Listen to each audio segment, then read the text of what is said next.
Hello folks and welcome to Top Table Gaming. I'm Lee and today we are unboxing Operation Sandtrap, the first product for Infinity N5. This box was very kindly sent to us by our friends at Corvus Belli. Inside this box we get 14 Infinity miniatures, 3 Pano dice, 3 JSA dice, 1 booklet, 1 Akashi site scenery pack, plus tokens, plus gaming mats. Once you wiggle the slipcase off, you're presented with a very sturdy, very heavy cardboard flip top box, and we're greeted with the Operation Sandtrap booklet. What is really worth noting for this, guys, is there are no quick start rules in here. There are no unit stats or anything like that. These are all online at the moment. There'll be links in the video description below. But even so, the print quality of this is excellent. It's a nice matte finish. There's loads of information about all the new units that are in here and all about the planet that the N5 starter product range is based on. Yeah, some really beautiful imagery in here, some really nice photos, but you wouldn't expect anything less from Infinity, to be perfectly honest. Next up, the good stuff. Faction dice. One thing I really like about Infinity is every starter set you get faction specific D20s in there, and yeah, I just think it's a really nice touch.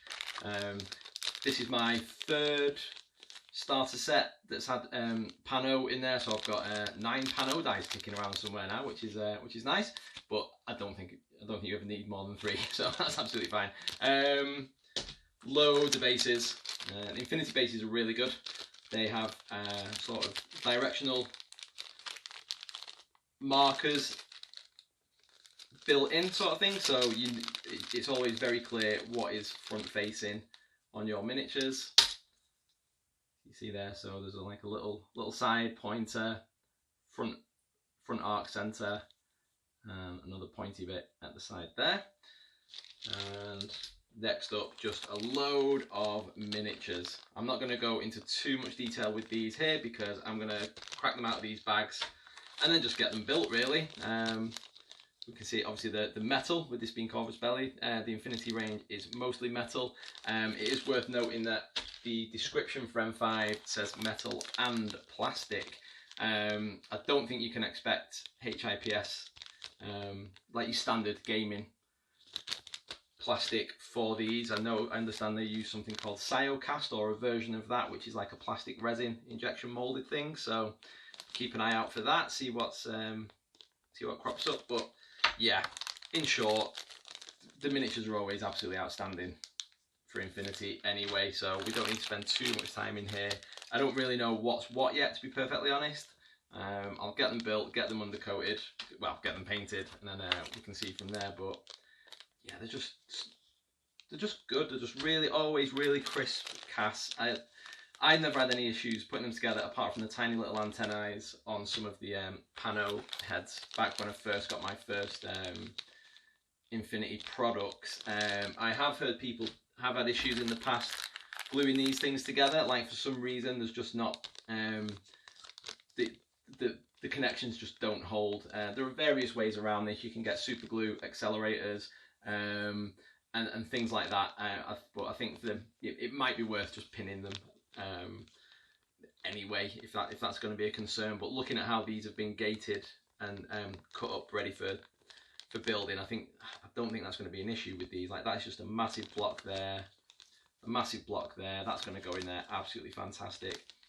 Just noticed here as well, these packs seem to be, the backpacks for these JSA guys seem to be plastic or plastic resin, or a compound of that type. So that's actually quite interesting.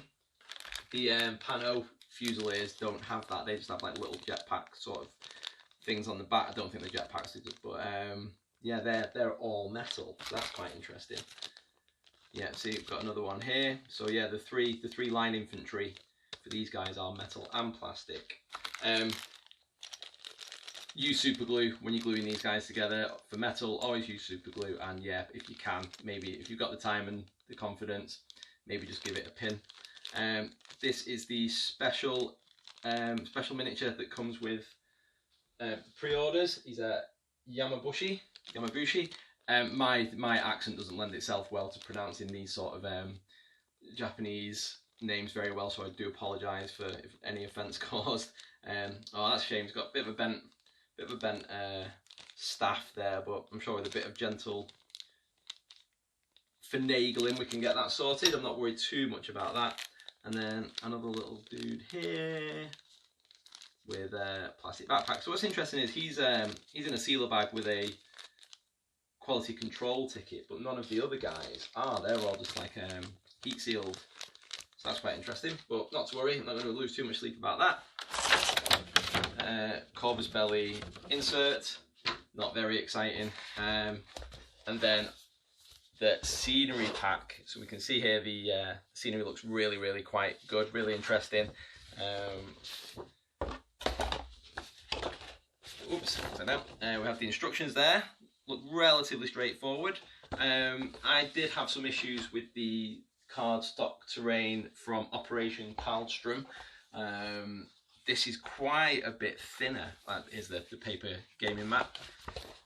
Again, as you'd expect, just really good quality. It does seem to be, yeah, not too glossy. I think you can get away with this. It's really well folded though, so you might have a bit of a time getting these creases out. But to get your models built, get this on the table, get your terrain built, and you're getting stuck in. Well, not until you get your quick start rules anyway. And here, yeah, we can see this is quite a bit thinner than the Cauldron stuff. See, it's almost half as thin, so hopefully this is going to be much easier to put together. Okay, so I've just taken the plastic wrap off there, and we see we've got some silhouette templates, double flame template there, your infinity range ruler in centimeters and inches. See they're all double-sided, so you have your orders, which you give to your little dudes, and then when they get KO'd, they get that instead. And yep, we have some mission tokens, objective cards there, a nice big fiery explosion, and then it's just onto the scenery parts. So yeah, this looks really good in hand. Like that looks excellent. So yeah, there's got a slight bend in this card here. Not quite sure why, but it's just been sat in the box. But I'm sure once these have been popped out and built, I think we're going to be having well, I don't think it's going to be an issue at all. So yeah, just to recap really. So the previous video I did, I think I was under the impression that there might be a quick start rules in this set because the information pack I got for being on the early access program had quick start rules and profiles for the JSA and the Pano guys. So this is really, I think you're going to get your money's worth out of this package. That's absolutely not an issue. The miniatures are beautiful, the dice are great, the scenery is great. But yes, I think if you're brand new to Infinity, the army list for the JSA and the Pano are on Infinity's website. Like I say, there's going to be links below there, and both starter forces in this set come out at the same amount of points, or 150 points. So they're balanced straight out of the box. I just think that with Infinity Essentials coming out in December, if you're brand new to the system, then it could be worth waiting for that. However, the resources are available for you to get going with M5 the second it's available and to drop. And like I say, you can go and have a look at the quick start rules right away. And as I understand it, the M5 rulebook is going to be a living document on the Corvus Belli website. So I understand the street date for that is going to be the 18th of November. So you'll be able to go on there, follow the links, and get on there and get stuck in, start reading your rules, get your head around it all, and then yeah, you're going to be fully clued up, an Infinity Master. Here's hoping, eh?